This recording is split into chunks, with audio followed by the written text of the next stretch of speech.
वज़ीर-ए-आज़म इमरान खान के खिलाफ जब से तहरीक अदम एतमाद पेश की गई है तो पाकिस्तान की सियासत में एक तूफ़ान सा आया हुआ है, एक हलचल सी मची हुई है। अपोजिशन वक्त के साथ साथ अपने पत्ते शो कर रही है और तहरीक इंसाफ की हुकूमत को झटके दे रही है। कल तहरीक इंसाफ के 24 अरकान सिंध हाउस से बरामद हुए तो तहरीक इंसाफ पर कयामत टूट पड़ी है, क्योंकि तहरीक इंसाफ सादा अक्सरियत अब असम्बली से खो चुकी है।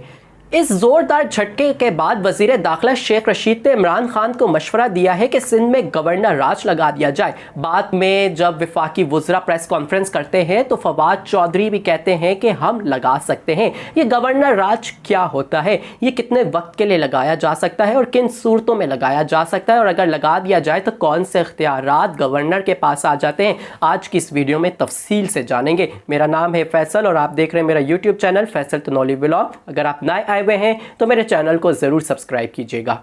वज़ीर-ए-आज़म इमरान खान के खिलाफ तहरीक अदम एतमाद कौमी असम्बली में अपोजिशन की जानिब से जमा करवा दी गई है। वोटिंग कब होगी, कब इजलास बुलाया जाएगा, अब तक कोई तारीख सामने नहीं आ सकी है। तहरीक अदम एतमाद से मुतालिक मैंने मुकम्मल तफसील एक अलग सी वीडियो में बना रखी है, आप जाकर देख सकते हैं। गवर्नर राज की बात करते हैं। गवर्नर राज की इसलिए बात की जा रही है क्योंकि तहरीक अदम एतमाद में पीपल्स पार्टी का बहुत बड़ा हाथ है।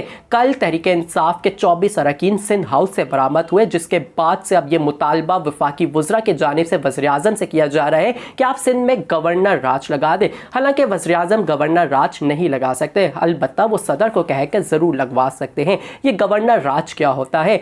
आइन के आर्टिकल 234 के तहत जब वफाकी हुकूमत ये समझती है कि सूबाई हुकूमत मुकम्मल तौर पर नाकाम हो चुकी है, वो सूबे के मामलात आइन और कानून के तहत नहीं चला सकती, तो वो गवर्नर राज लगा सकती है। इसकी ज़्यादा से ज़्यादा मुद्दत 6 महीने जबकि कम से कम 2 महीने होती है। तमाम सूबाई वज़रा, वज़ीर आला और सूबे के तमाम मामलात और इख्तियारात जो है वो गवर्नर के पास चले जाते हैं। जब गवर्नर राज लगता है तो सूबाई असम्बली को तहलील कर दिया जाता है, और अगर ना भी किया जाए तो सूबाई असम्बली के वज़रा, अरकान, मुशीर और इसके अलावा जो स्पीकर और हत्ता के सूबे का जो सबसे बड़ा ओहदा तस्वुर किया जाता है वज़ीर आला का, वो भी कोई फ़ैसला नहीं कर सकते। यानी सारे इख्तियारात गवर्नर के पास होते हैं। अगर आम सूरत में देखा जाए तो गवर्नर वज़ीर आला और उनकी कैबिनेट के इंस्ट्रक्शन पर चल रहा होता है, लेकिन गवर्नर राज में उसको ये आज़ादी होती है कि वो सदर जो उनको हुक्म देगा वो अपने सूबे के मामलात उस मुताबिक चलाएंगे। गवर्नर के पास कौन कौन से इख्तियारात आ जाएंगे गवर्नर राज लगाने के बाद? तो सबसे बड़ा इख्तियार जो गवर्नर के पास होगा वो सूबाई असम्बली को तहलील करने का होगा। गवर्नर चाहेगा तो सूबाई असम्बली को तहलील कर सकता है, यानी सूबाई असम्बली ख़त्म हो जाएगी। इसके अलावा वो फ़ौज को भी तलब कर सकता है। तीसरा बड़ा इख्तियार गवर्नर के पास ये भी होगा कि वो सूबे के तमाम मामलात अपने मुताबिक चलाएगा, और आम तौर पर फ़ौज को तलब करने वाला जो पॉइंट है वो सिर्फ सदर मुमलिकत और वज़ीर आला के पास होता है। लेकिन गवर्नर राज लगने के बाद गवर्नर एक बहुत पावरफुल शख्सियत बन जाता है। गवर्नर आम तौर पे अगर हम देखा जाए तो सिर्फ एक रिलेशन को मेंटेन कर रहा होता है वफाक और सूबे के दरमियान, और पूरा जो है गवर्नर जो एक सेरेमनीज जो होती हैं उन्हें अटेंड कर रहा होता है। इसके अलावा वज़ीर आला और कैबिनेट के इशारों पर उसे काम करना होता है। लेकिन जब गवर्नर राज लगता है तो गवर्नर राज में गवर्नर बहुत पावरफुल होता है। तो गवर्नर राज कैसे लग सकता है? तो गवर्नर एक रिपोर्ट सदर मुमलिकत को देंगे और उसमें उसको सेटिस्फाई करना होगा कि ये सूबाई हुकूमत नाकाम हो चुकी है, इस वक्त हालात बदतर हो चुके हैं, आइन के तहत और कानून के तहत ये मामलात नहीं चला पा रही। और अगर सदर मुमलिकत ने समझा हाँ वाकई में ऐसा है, सूबाई हुकूमत मुकम्मल तौर पर नाकाम हो चुकी है, आइनी मामलात नहीं चला पा रही, सूबे इख्तियारात जो है उनसे नहीं चल पा रहे, तो इसी वजह से फिर सदर मुमलिकत खुद ब खुद भी गवर्नर राज लगा सकते हैं।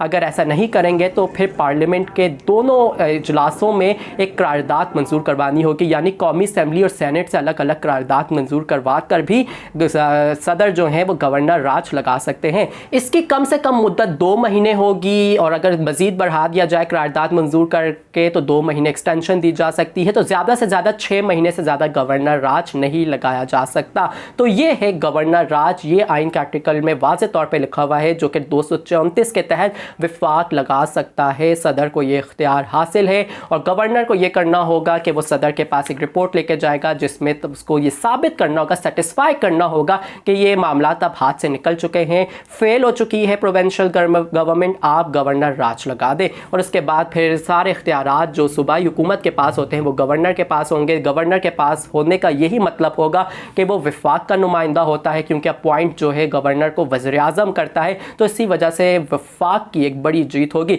अब देखना ये होगा कि क्या ऐसा मुमकिन हो पाएगा। 18वीं आईनी तरमीम के बाद पहले तो मुश्तरका इजलास बुलाकर भी ये काम कर दिया जाता था, लेकिन अब अलग अलग इजलास में ये मंजूर करवाना होगा तो ये बड़ा मुश्किल होगा। ना तो इमरान खान की सेनेट में मेजॉरिटी है, अब तो कौमी असम्बली में भी उन्होंने सादा अक्सरियत भी खो दी है, तो इमरान खान इस वक्त बड़ी मुश्किलात का शिकार हैं। तो ऐसा मुमकिन नज़र नहीं आ रहा कि वो गवर्नर राज सिंध में लगा पाएंगे। वीडियो अच्छी लगी हो तो चैनल को ज़रूर सब्सक्राइब कीजिएगा। अल्लाह हाफिज़।